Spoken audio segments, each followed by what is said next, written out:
पूजा भक्ति आरंभ हुई। धर्म पिताएं सृष्टि रंगमंच पर आए और विभिन्न धर्म ग्रंथ भी इसी युग में लिखे गए।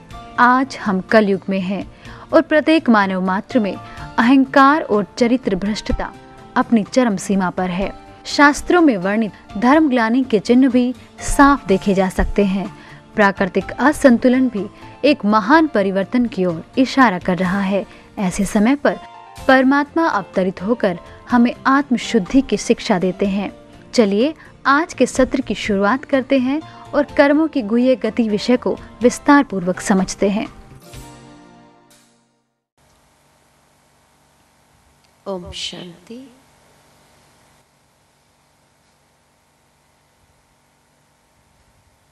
आज का जो सत्र है कर्मों की गुह्य गति, बहुत सुंदर इस गीत में हम सभी ने सुना कि हे मानव कर ले तू कर्म की पहचान। कर्म क्या है और कौन से कर्म हमें करने चाहिए, कौन से कर्म हमें नहीं करने चाहिए, ये समझ अच्छी तरह हम अपने जीवन के अंदर विकसित कर लें, क्योंकि तभी मनुष्य जीवन में जो हर इंसान चाहता है कि हमारे जीवन में सुख शांति हो, समृद्धि हो, संपन्नता हो, उसको हम सही स्वरूप से प्राप्त कर सकते हैं। वैसे भी देखा जाए तो कर्म के विषय में मनुष्य जीवन में बहुत सारे प्रश्न हैं। कर्म क्यों करना चाहिए? कर्म अगर नहीं किया तो क्या सही नहीं रहेगा? श्रीमद् भगवद गीता में भी इसीलिए बार बार भगवान ने अर्जुन को कर्म की गुह्य गति के विषय में कोई न कोई ऐसी बात बताई है। और आज संसार के अंदर भी कई आत्माएं, कई ऐसे महान आत्माएं भी मनुष्य को कर्मों की गुह्य गति के बारे में स्पष्ट करना चाहते हैं, क्योंकि एक तो ये गति बहुत गुह्य है, जितना ही उसको समझने का प्रयत्न करो कभी कभी व्यक्ति और कंफ्यूज हो जाता है। और दूसरा, ये कर्मों की गति के साथ साथ हमारे जीवन का संबंध है, जन्म का संबंध है। यही कहा गया है कि जैसा कर्म करेंगे वैसा जन्म मिलेगा। और इसीलिए भी कभी कभी मनुष्य जीवन में एक डर, एक भय रहता है कि पता नहीं मुझे कौन सा जन्म मिलेगा। और इसलिए भी कई बार कई लोग ये कर्म की गुह्य गति को समझना ही नहीं चाहते हैं। कहते ये बड़ा पेचीदा विषय है, इसको कहाँ समझे, और छोड़ देते हैं, करते जाओ, जो भोगना होगा भोगेंगे। ये एक एटीट्यूड बना लेते हैं। कई बार कई लोग हमें भी पूछते हैं कि बहन जी पुरुषार्थ बड़ा या प्रारब्ध बड़ी? क्योंकि कर्म के साथ ये दो शब्द भी जुड़ जाते हैं, पुरुषार्थ बड़ा या प्रारब्ध बड़ी, नसीब बड़ा, भाग्य बड़ा या कर्म बड़ा। मुझे एक कहानी याद आती है कि कर्म बड़ा या भाग्य बड़ा। एक बार एक राजा एक जंगल से गुजर रहे थे। अचानक उन्होंने कुछ आवाजें सुनी।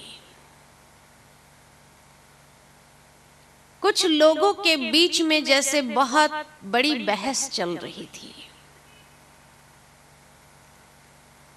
राजा ने देखा तो 3 लोग थे जिसके बीच एक बहस चल रही थी और तीनों अपने आप को बड़ा सिद्ध करने का प्रयत्न कर रहे थे।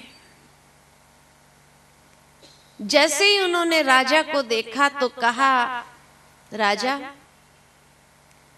आप फैसला करके बताओ कि हम तीनों में बड़ा कौन है।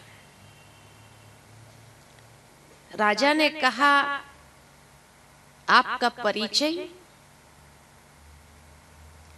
तो पहले ने कहा कि मैं कर्म हूं। दूसरे ने कहा मैं भाग्य हूं। और तीसरी एक बहन थी जिसने कहा मैं बुद्धि हूं। अब आप हमारे बीच में ये फैसला करो कि हम तीनों में श्रेष्ठ कौन है, किसकी शक्ति अधिक है।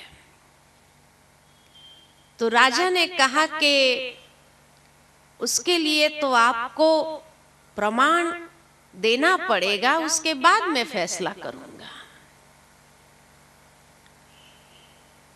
तो कैसे प्रमाण दे?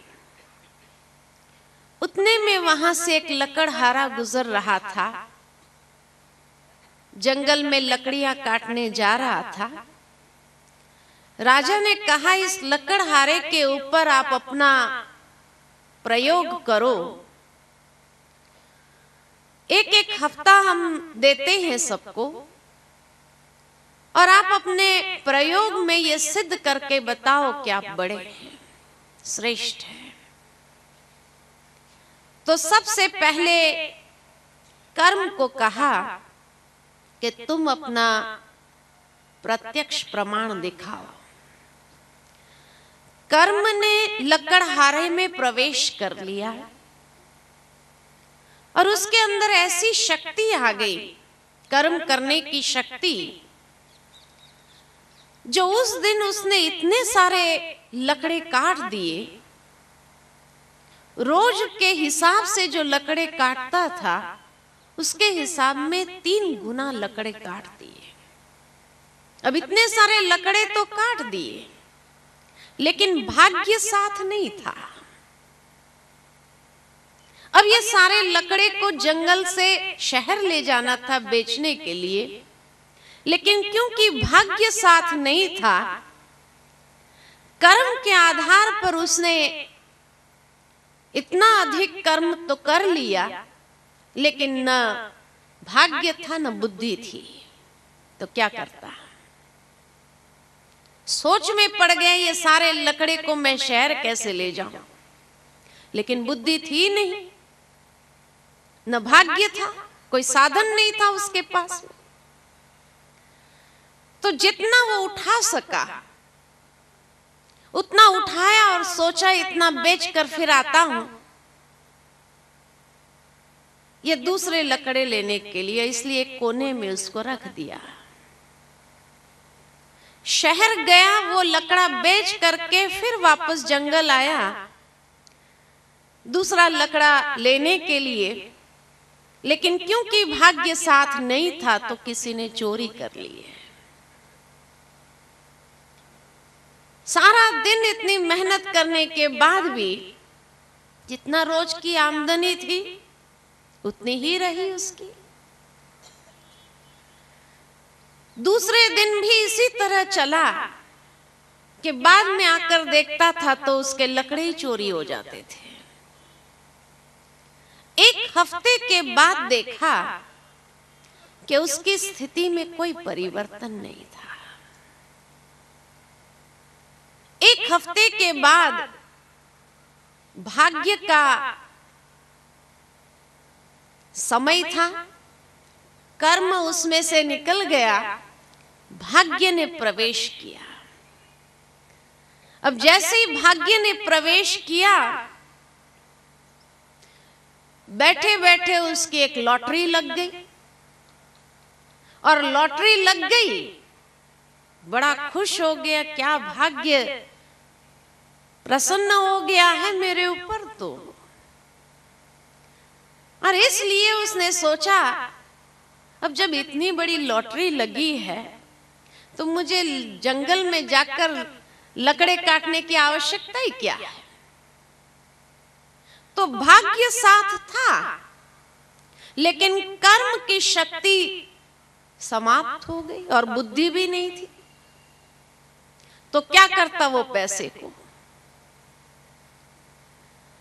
वो पैसे को मौज में उड़ाने लगा, और सारे पैसे इतना उड़ाता रहा कि हफ्ते भर में वो सारे पैसे समाप्त हो गए। कर्म तो किया ही नहीं, बुद्धि थी नहीं, तो वो सारे पैसे हफ्ते में तो समाप्त हो गए।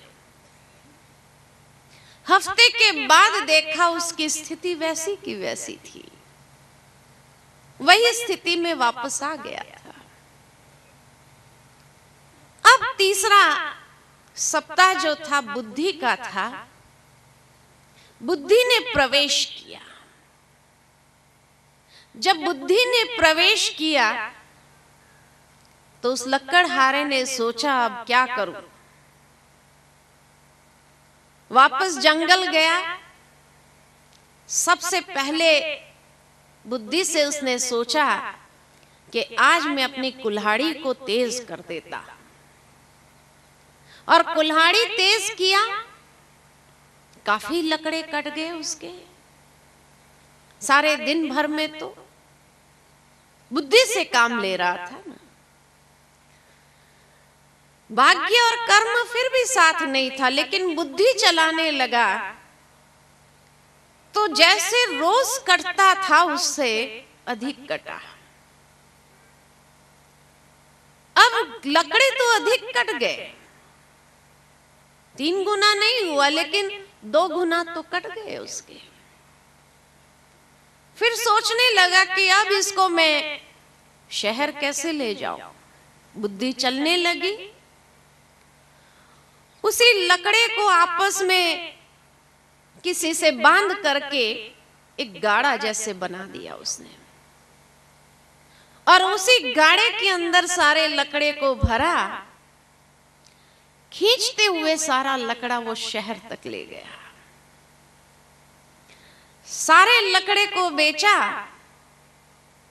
उस दिन ज्यादा आमदनी हुई उसकी, रोज की आमदनी से, और उत्साह आया उसके अंदर।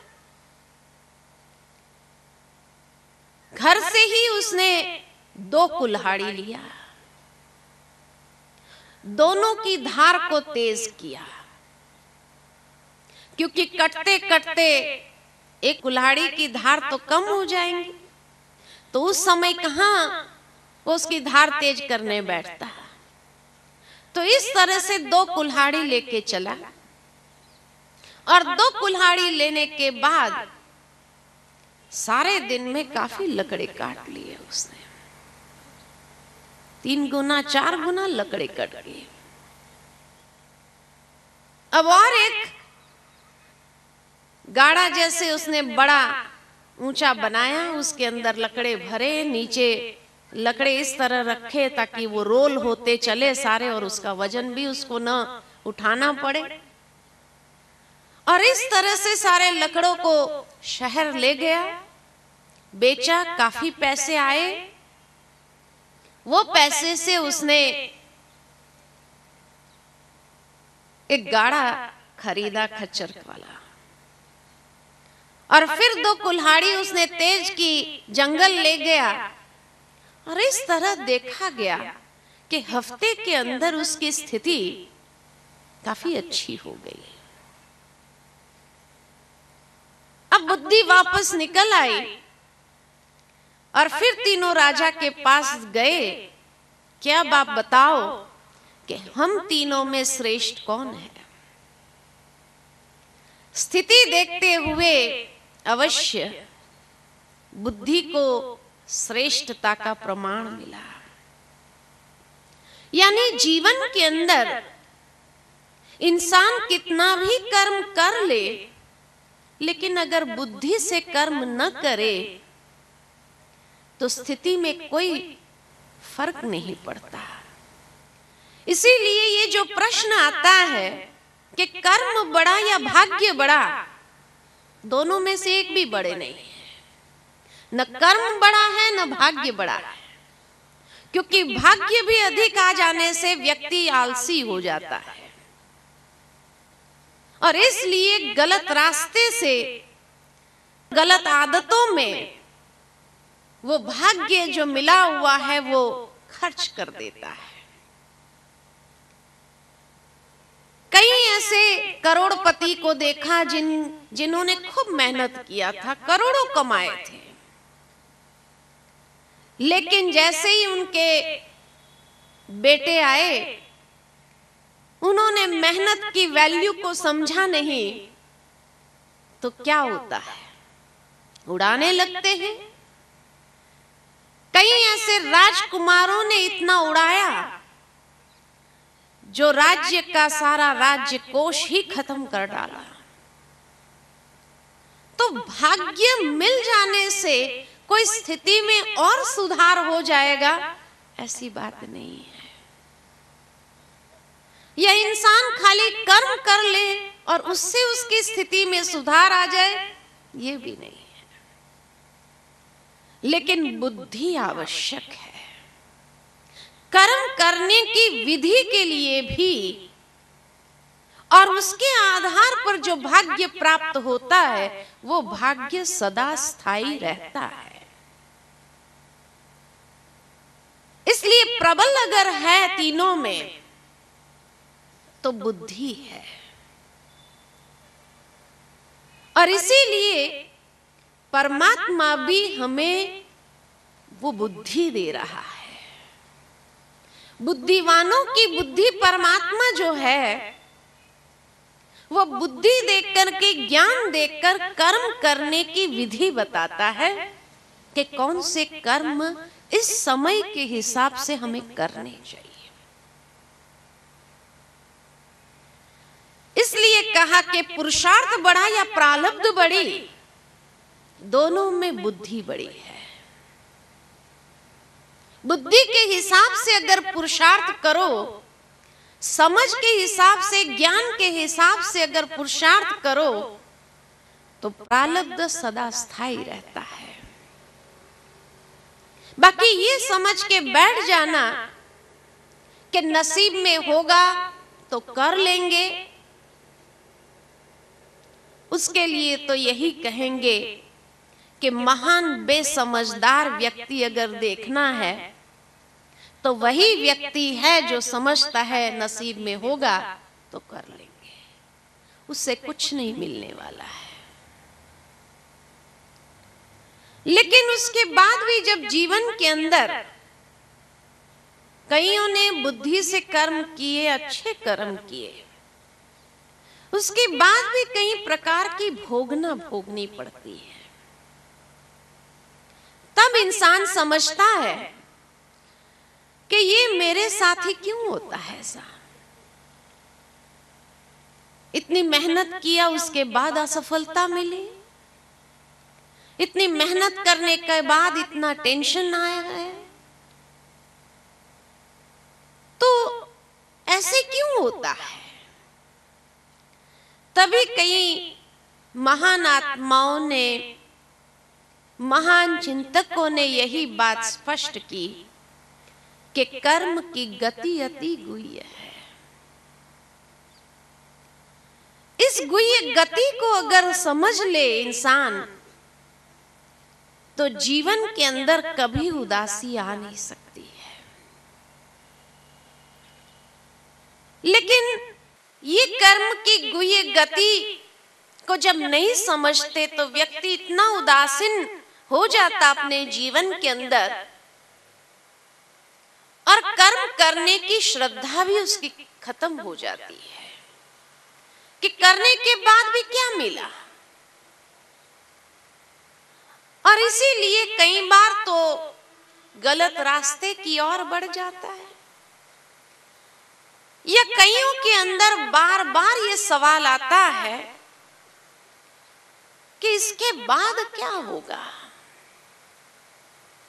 क्या हमें ऐसा ही जीवन व्यतीत करना होगा, क्या भगवान के दरबार में हमें न्याय मिलेगा या नहीं मिलेगा।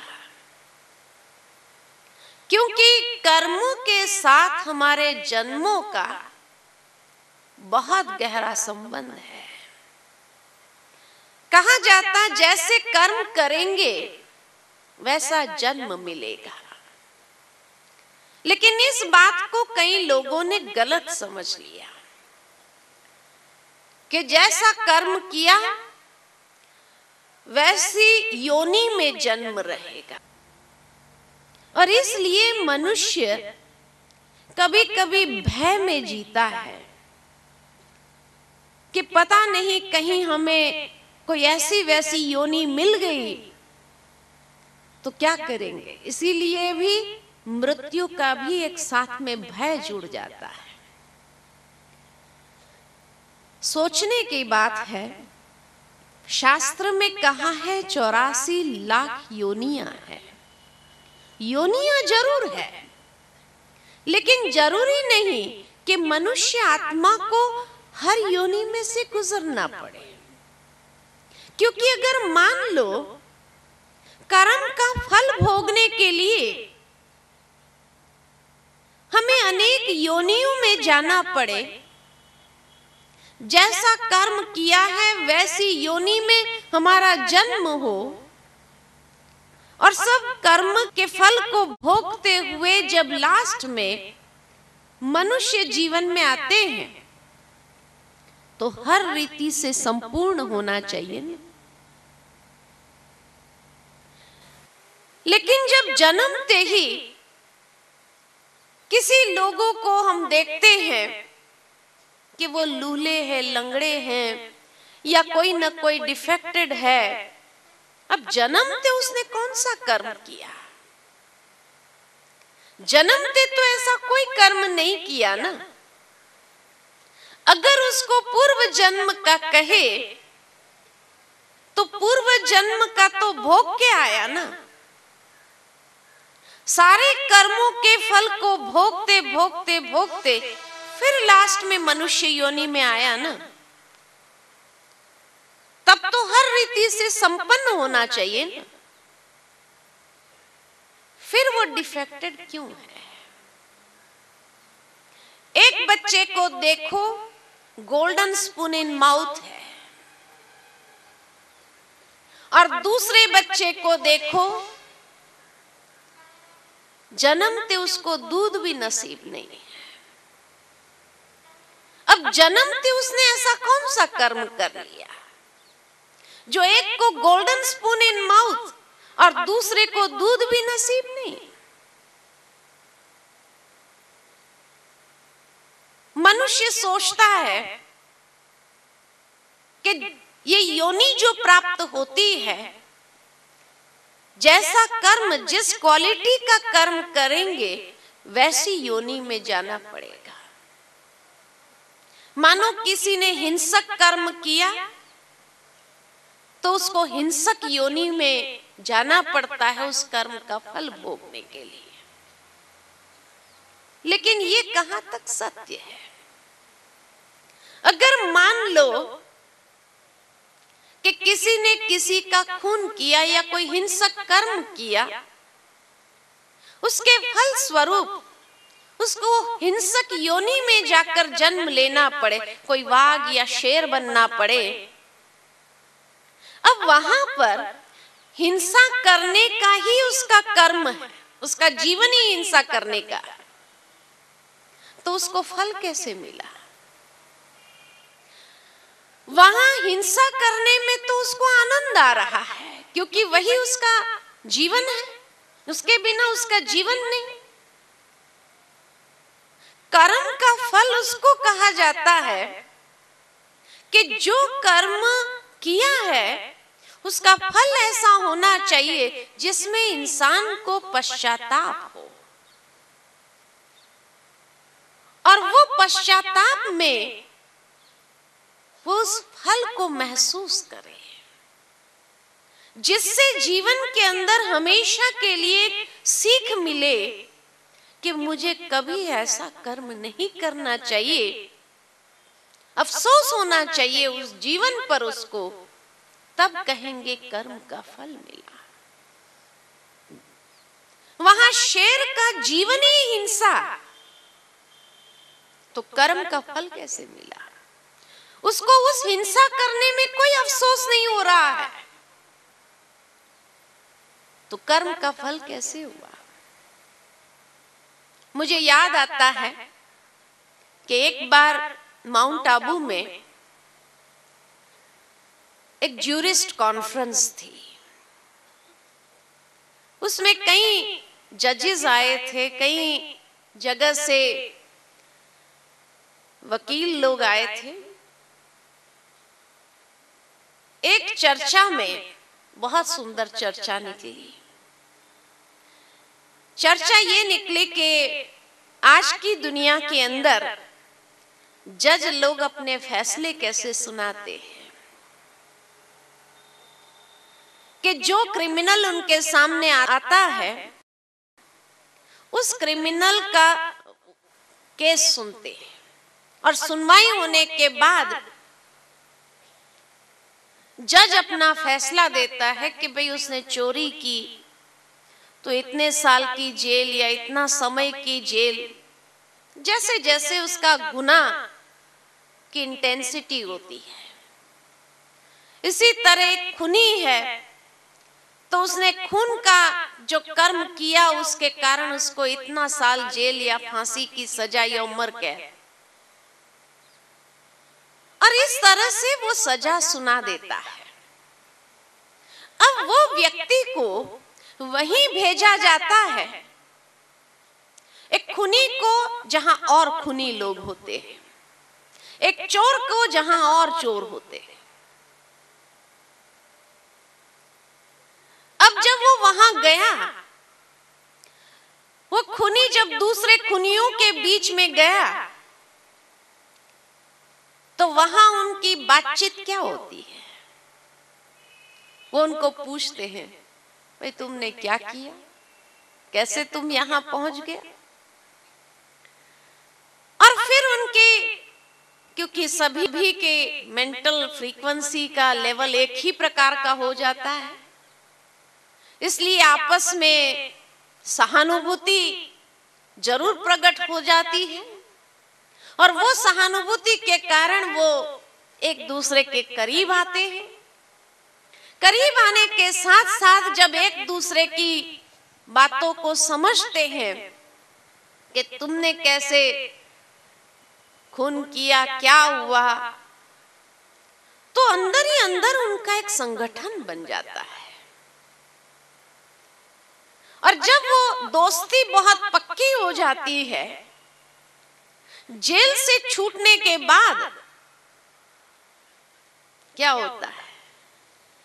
वो यूनिटी हो जाती है। एक चोर को जहां भेजा गया, जहां और चोर थे, वहां वो जैसे एक दूसरे के करीब आए, एक दूसरे से टेक्निक सीखते हैं, और टेक्निक जब मिल जाती है या उनकी भी आपस में दोस्ती हो गई, थोड़े समय के बाद जब वो जेल से निकलते हैं, एक से भला दो हो गया या तीन हो गए, चार हो गए।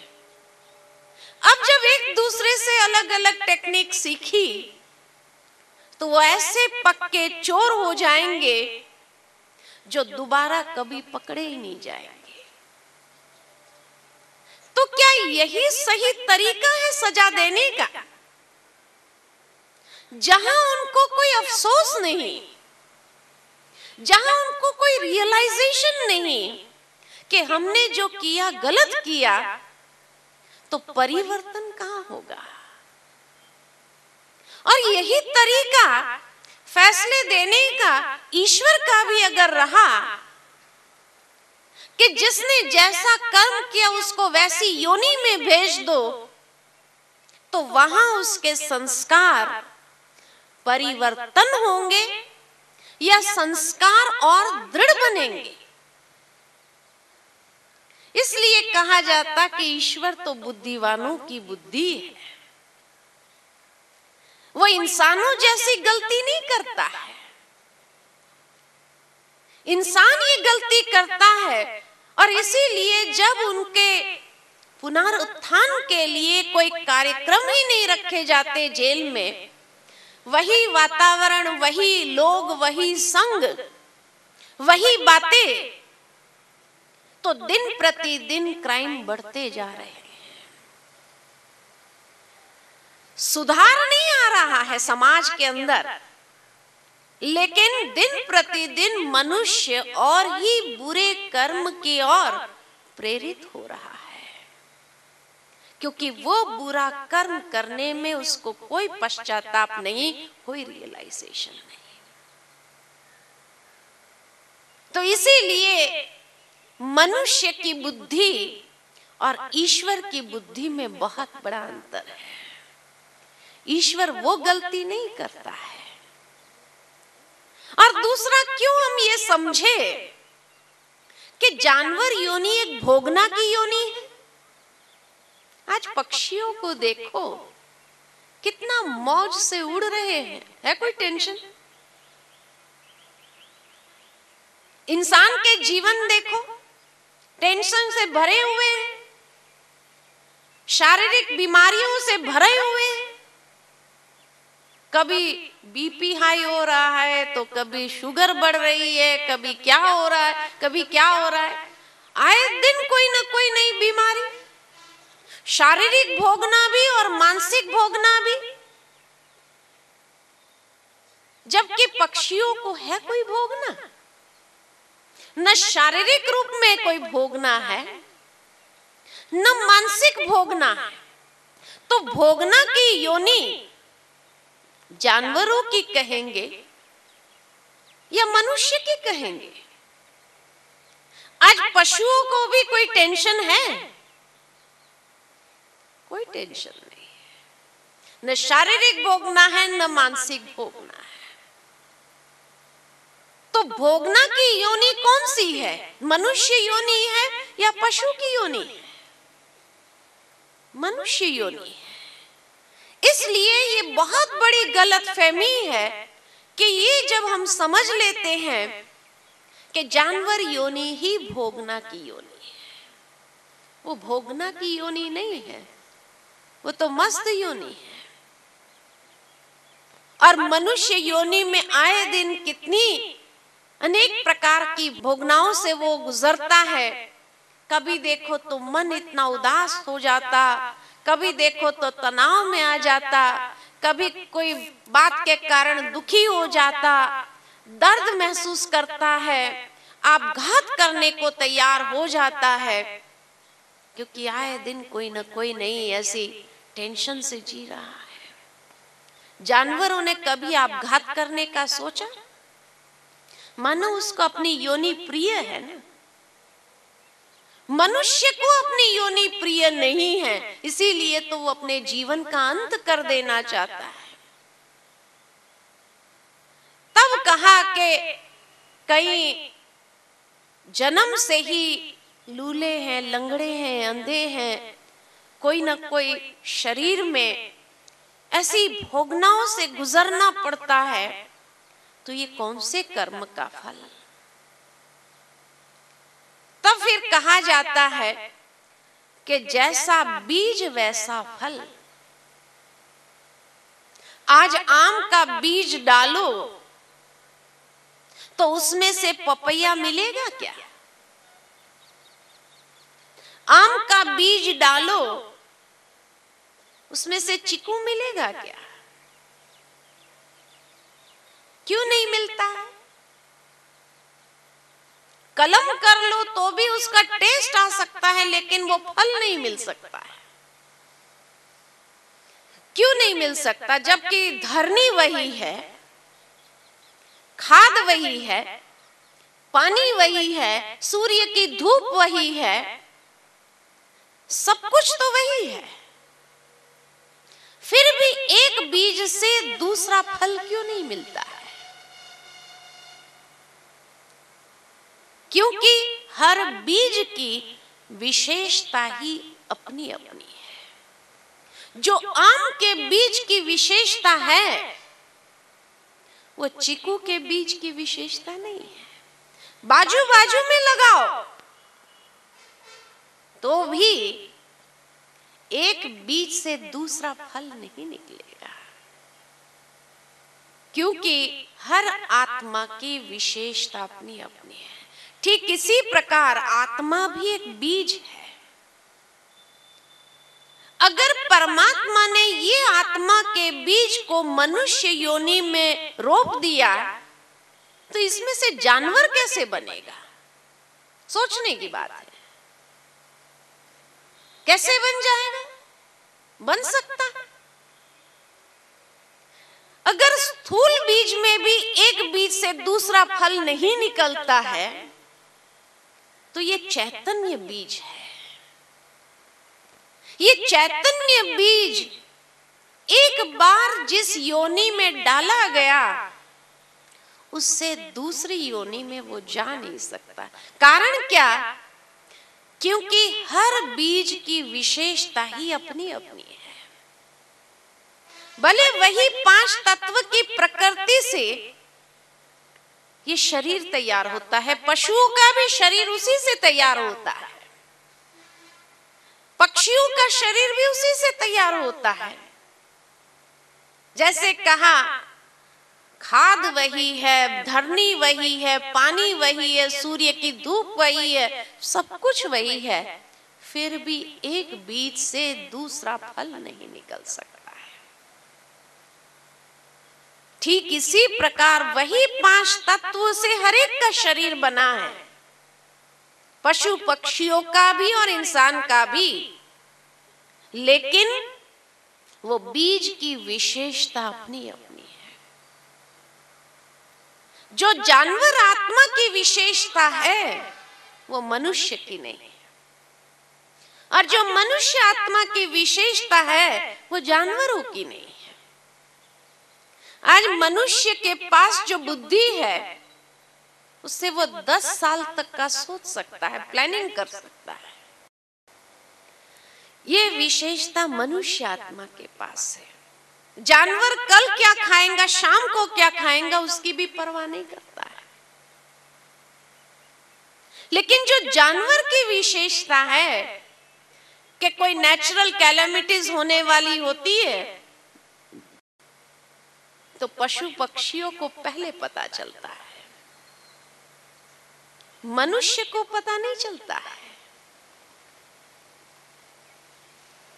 एक गाय के बछड़े को, तुरंत जन्मा हुआ गाय का बछड़ा क्यों ना हो, पानी में रख लो तैर जाएगा। मनुष्य के बच्चे को रखो डूब जाएगा। तो हर एक ये आत्मा की विशेषता अपनी अपनी है, इसलिए एक बीज से दूसरा फल नहीं निकल सकता है। और दूसरा देखा जाए तो हर एक आत्मा अपनी अपनी योनि में खुश है। जानवरों को कोई अफसोस नहीं अपनी योनि में, मनुष्य को फिर भी अफसोस होगा, लेकिन जानवर कोई अपनी योनि में खुश नहीं, ऐसा नहीं। आज अनाज में कीड़े हो जाए, अनाज को धूप में रखो, वो कीड़ा भी अपनी जान बचाने भागता है, उसको अपनी योनि प्रिय है, इसीलिए तो जान बचाने भागता है। नहीं तो सोच लेता था चलो शरीर छोड़ दूं, जल्दी जल्दी हर एक योनियों में से गुजर जाऊं और मनुष्य बन जाऊं। नहीं। आज मनुष्य कितना भी दुखी होगा ना, अगर भगवान उसको पूछे कि तुम मनुष्य योनि में इतना दुख भोग चुका, अगली योनि तेरे को कोई जानवर में दूं तो क्या कहेगा? नहीं, उसको भी अपनी योनि प्रिय है, वो भी अपनी योनि से छोड़ करके दूसरी योनि में नहीं जाना चाहता है। इसीलिए तो इंसान कितना भी बीमार होता है तो भी उसको एक जीने की इच्छा, हॉस्पिटल में होगा तो भी डॉक्टर साहब को कहेगा आप मुझे बचा लीजिए। क्यों? उसको अपनी योनि प्रिय है। इस तरह से हर पशु पक्षी कीड़े मकोड़े सब अपनी योनि में खुश है। दूसरा कोई भी योनि बदली करके दूसरे में जाना नहीं चाहता है। एक बार हमने कार्टून देखा था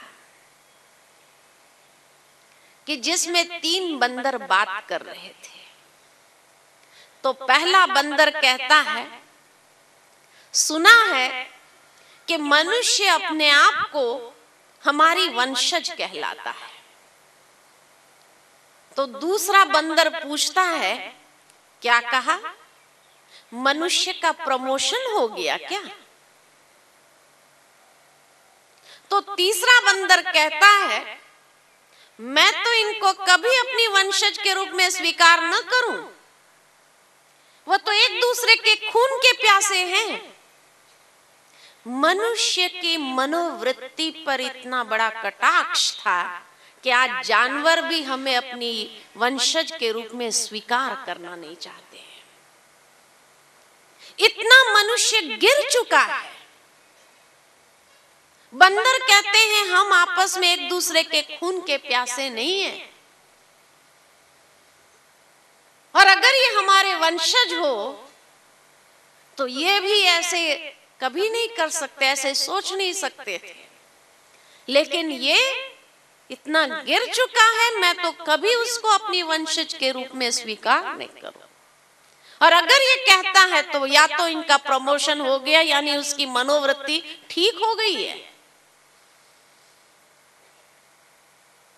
सोचने की बात है कि आज मनुष्य पशु से भी अधिक गिर चुका है। और इसलिए ये मत समझो कि भोगना की योनि कोई जानवर योनि है। भोगना की योनि तो यही मनुष्य योनि है। मनुष्य को जब कभी भी अपना पूर्व जन्म याद आया, किसी ने आज दिन तक ये नहीं बताया कि मैं कोई जानवर से मनुष्य बना हूं। मनुष्य के रूप में ही दर्शाया हुआ है। फलानी जगह था, ऐसा था, वैसा था, यही स्वरूप में अपने आप को दिखाया है। और आज की दुनिया के अंदर अब तो विज्ञान भी इस बात की पुष्टि करने लगा है कि मनुष्य पुनर्जन्म मनुष्य योनि में ही लेता है। क्योंकि कई प्रकार की वैज्ञानिक संशोधन के आधार पर, रिसर्च के आधार पर ये प्राप्त हुआ है कि मनुष्य कभी दूसरी योनियों में नहीं जाता है। पहले विज्ञान पुनर्जन्म को नहीं मानता था, लेकिन वर्तमान समय विज्ञान भी इस बात को स्पष्ट समझने लगा है। अमेरिका के अंदर पुनर्जन्म पर अनुसंधान होने लगे हैं। वहां एक डॉक्टर है, डॉक्टर रेमंड मूडी उसका नाम है, और उसकी पूरी टीम है जो इस पर रिसर्च करती है। और काफी उन्होंने रिसर्च करने के बाद किताब लिखी है। कहीं अगर आपके हाथ में भी वो किताब आई हो, वो किताब का नाम है life after life by doctor Raymond Moody. उसमें सारे केस स्टडीज उसने लिखे हैं। उसकी जो डॉक्टर्स की टीम है जो इस पर रिसर्च कर रही है, उसमें एक इंडियन डॉक्टर है जो ब्रह्मा कुमारीज ईश्वरीय विश्वविद्यालय का एक स्टूडेंट है। इसलिए हर साल जब वो माउंट आबू आते हैं, अपने रिसर्च के विषय में काफी बातें बताते हैं और बहुत इंटरेस्टिंग बातें होती हैं। उनकी रिसर्च ये रहती है कि जब भी किसी व्यक्ति को कोई प्रॉब्लम आती है, बीमारी भी काफी इनसे ठीक करने लगे हैं, तो ये लोग हिप्नोटाइज करते हैं और हिप्नोटाइज करके वो व्यक्ति को पुनर्जन्म में ले जाते हैं, उसके पूर्व जन्म में ले जाते हैं। क्योंकि कभी कभी मनुष्य के वर्तमान समय की बीमारियों का कारण साइकोलॉजिकली पूर्व जन्म से कुछ बातें कैरिड फॉरवर्ड हुई है। उस कारण से वो बीमारी को महसूस कर रहे हैं, बीमारी वास्तव में है नहीं उसको। जिसमें कई केस स्टडीज हैं, मैं कोई सारे केस स्टडीज तो नहीं आपके सामने वर्णन करूंगी, लेकिन एक केस स्टडी उन्होंने बताया कि एक बहन थी, उसको बहुत कमर दर्द था, बहुत अधिक कमर दर्द था। उसने कई डॉक्टर्स को दिखाए, कई बार अलग अलग टेस्ट करवाए, सब कुछ करवाए, लेकिन हर बार उसका रिपोर्ट नॉर्मल आए। लेकिन वो बहन कहती है मेरी कमर बहुत दर्द कर रही है। आखिर हर जगह से जब नॉर्मल ही रिपोर्ट आने लगे तो वो बहन गई ये डॉक्टर के पास में, और उसने अपना सारा बताया कि मेरे सारे रिपोर्ट्स नॉर्मल आ रहे हैं, लेकिन मुझे बहुत दर्द है, काफी समय से ये दर्द है। तो वो डॉक्टर ने उसको हिप्नोटाइज किया। अब जब हिप्नोटाइज करते हैं, उसको पूर्व जन्म में ले जाते हैं, तो उस जन्म की भाषा बोलने लगते हैं।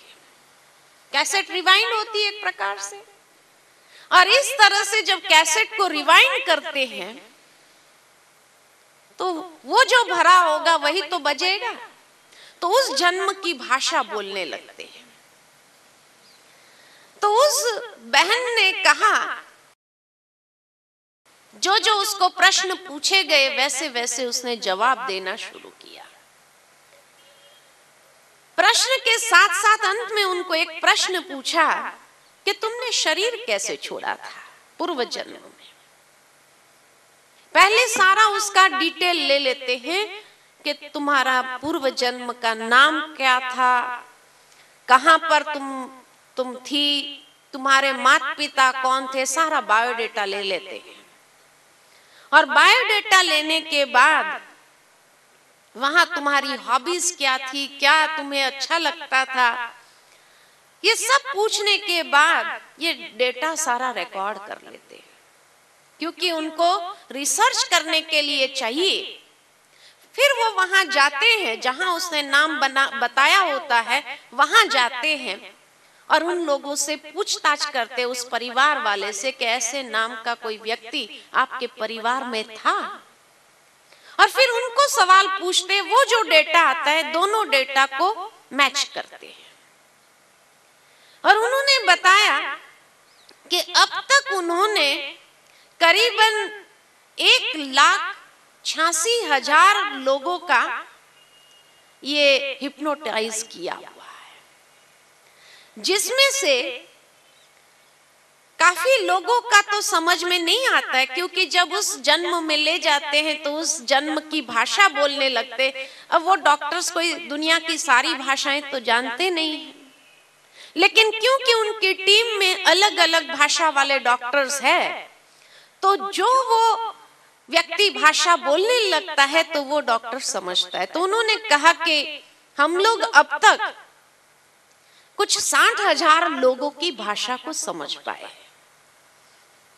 और उस अनुसार वहां जाकर के जब रिसर्च करते हैं तो जो उन्होंने बातें बताई होती है वैसा ही वहां पर भी निकलता है। तो इससे सिद्ध हो जाता है कि पुनर्जन्म है।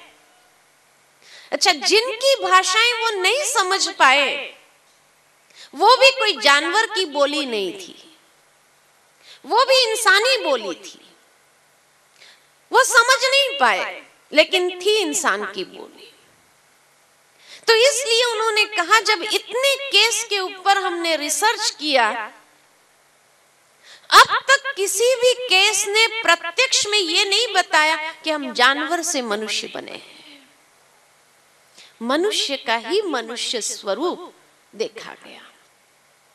और कभी कभी ये लोग हिप्नोटाइज करके, जरूरी नहीं खाली पूर्व जन्म तक ले जाते हैं, 5-6 जन्म पीछे भी ले जाते हैं, 10-12 जन्म पीछे भी ले जाते हैं हिप्नोटिज्म में, और उस समय की बातें भी उनसे निकलवाते हैं। तो ये बहन को जब पूछा कि तुमने लास्ट में शरीर कैसे छोड़ा था, तब उस बहन ने कहा कि मेरा कार एक्सीडेंट हुआ था, और वो कार एक्सीडेंट में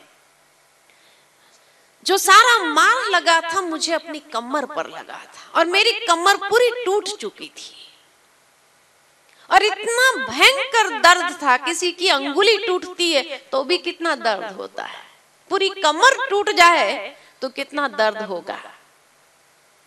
उस दर्द में ही उसने शरीर छोड़ा। तो जैसे कहा जाता अंत मते सो गति, तो अंतिम मति उसकी क्या थी? मेरी कमर, ये दर्द, वो दर्द को साइकोलॉजिकल रूप से वो साथ ले जाती है। इस जन्म में उसकी कमर में कोई प्रॉब्लम नहीं, उसकी कमर एकदम नॉर्मल है, जो सभी टेस्ट में भी पाया गया। लेकिन क्योंकि साइकोलॉजिकली वो आत्मा के अंदर वो संस्कार है कि मेरी कमर दर्द, इसलिए इस जन्म में कुछ भी न होते हुए भी उसको वो दर्द महसूस हो रहा है। ऐसे कई किस्से उसने सुनाए कि किस प्रकार साइकोलॉजिकली कई बीमारियां, मानसिक जिसको कहो, जो साथ चली है पूर्व जन्मों से, उसका अनुभव वो करता है। और इस तरह से हर एक इंसान का जन्म कोई प्राणी योनि में नहीं, लेकिन मनुष्य योनि में ही होता है। हाँ, मनुष्य योनि में उसका जीवन जानवर जैसा हो जाता या जानवर से भी बदतर हो जाता है, जो कई बार कई लोगों को देख करके इंसान यही कहे, ऐसा जन्म तो मिलने से नहीं जन्मे होते थे तो अच्छा होता था। ये कौन सी क्वालिटी का जीवन है? जानवर से भी बदतर। तो इसलिए कहा कि ये योनि में उसको जानवर से भी बदतर जीवन क्यों मिला? क्योंकि मनुष्य योनि में ही बुद्धि है कि जिस बुद्धि में उसको रियलाइजेशन होगा कि जरूर ये कोई कर्मों का फल है। उस जीवन पर जब उसको अफसोस होता है, वो दूसरों को भी यही बात शिक्षा के रूप में आगे देना चाहते हैं कि जीवन में ऐसा कोई कर्म नहीं करना चाहिए जो ऐसा जीवन मिले। मुझे याद आता है कि एक बार एक बहन थी, मेंटली रिटार्डेड, जन्म से ही मेंटली रिटार्ड, उसका दिमाग विकसित ही नहीं हुआ था। उसकी माँ उसको लेकर के रोज आश्रम आती थी, वो भी बैठती थी सत्संग में, समझती कुछ नहीं थी इतना, क्योंकि मेंटली रिटार्डेड थी तो उसका दिमाग इतना विकसित ही नहीं हुआ था।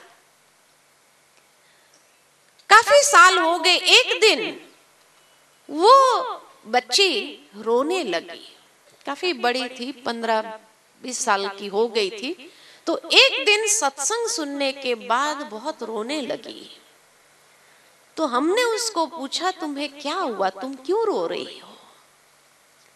तो कहने लगी, मैंने ऐसे कौन से कर्म किए होंगे, क्योंकि उस दिन का सत्संग कर्म की गुह्य गति पर था। तो कहने लगी, मैंने ऐसा कौन सा कर्म किया होगा जो मेरा जन्म ऐसा है। जब उसको कहा कि भाई तुमने तो ऐसा कोई कर्म नहीं किया, तो कहा नहीं, मैंने जरूर कोई कर्म किया है। तो हमने कहा तुम तो इतनी अच्छी हो, देखो कितने अच्छे परिवार में तेरा जन्म हुआ, क्योंकि काफी उसके माता पिता अमीर थे, हर रीति से सुख सुविधा के साधन थे उनके पास में। तो हमने कहा तुमने तो अच्छे कर्म किए, कितने अच्छा परिवार मिला, कितने अच्छे माँ बाप मिले तुम्हें, कितने अच्छे भाई बहन मिले तुम्हें। तो कहने लगी कि नहीं, मैंने कोई ऐसा कर्म किया है जो अच्छा नहीं है। तो हमने कहा कैसे तुम कहती हो, ऐसा तो तुम्हारा कुछ नहीं है, किस आधार पर तुम्हें लगता है कि तुमने अच्छे कर्म किए नहीं है।